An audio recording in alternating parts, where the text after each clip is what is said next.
you, Spartan cheerleaders. A beautiful night for week 5 of Operation Football. We begin with a game close to my heart, the Battle of Brookfield. My former high school, Central, taking on undefeated East, the annual Gold Out game. Fans and cheerleaders wearing gold for Childhood Cancer Awareness Month.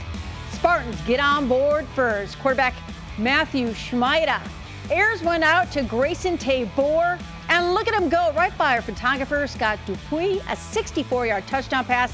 East led 7-0. The Lancers respond in the second quarter. Quarterback Robert Bloom on the keeper. He rumbles 35 yards for the touchdown to tie the game up at 7 apiece. But just before the half, Sparty finds the end zone again. It's Schmeida with a keeper of his own right up the middle. And East led 14-7 at the half. East remains undefeated and wins this Greater Metro battle. They beat my Lancers 21-7. Onto a Classic 8 showdown and a Battle of Waukesha between North and West. Second half, North Stars trailing quarterback John Freed gets them on board with his touchdown in the third quarter. But the Wolverines always had an answer. Jason McIntyre up the gut.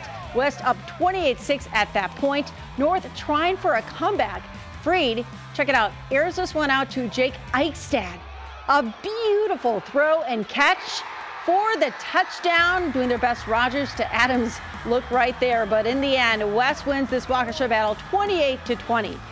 12 Sports' Stephen Watson back from shooting some games, and he was at one of the bigger games tonight in Heartland. Stephen. Yes, Stephanie, big games bringing out the big names. No Badger game to prepare for this weekend, so Graham Mertz and some teammates making the trip to Arrowhead High School for some Friday night lights. The Warhawks looking to improve to 3-0 in the Classic 8, hosting Kettle Moraine, who was without their starting quarterback tonight.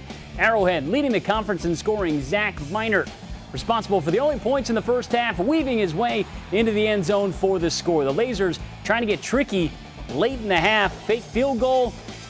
Well, it ends in a sack lunch. Warhawks defense carries them to an 8-point win. Down the road in the Parkland Conference, Catholic Memorial in Pirate territory trying to keep their perfect record intact. They were shut out in the first half. A different Rory Fox in the second. He calls his own number into the end zone there. Then finds a wide open Matt Conrad down the near sideline, 50 yards after the catch. And this Crusader in cruise control. CM has allowed just one touchdown in the last 16 quarters. Marvell Lee on the receiving end of the overthrow, making a few miss on the other end. It would set up his buddy Corey Smith up the seam. He goes untouched. All 19 points from the Crusaders coming in the third quarter tonight. They improved to 5-0, winning 19-3. Steph? On to the North Shore Conference. Whitefish Bay hosting Homestead. The Blue Dukes get on board first. Jack now goes right and gets into the end zone there. But the Highlanders take over from that point. Second quarter now. Sal Balistreri, the quarterback, on the keeper, heads right into the end zone. Homestead on top. And the Highlanders light up the scoreboard again just before the half. Joe Ullman rumbles in for the touchdown there. Homestead all over Whitefish Bay. 26-7 is your final. And finally, towards Madison, Waterford taking on undefeated Waunakee. And Waterford having a rough night on the road.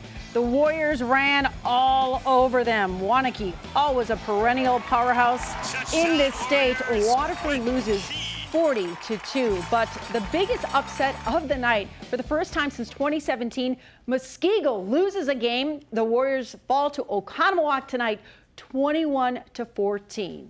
Unbelievable run they had, though. 41 straight games. That's some impressive. Streak. Yeah. All right.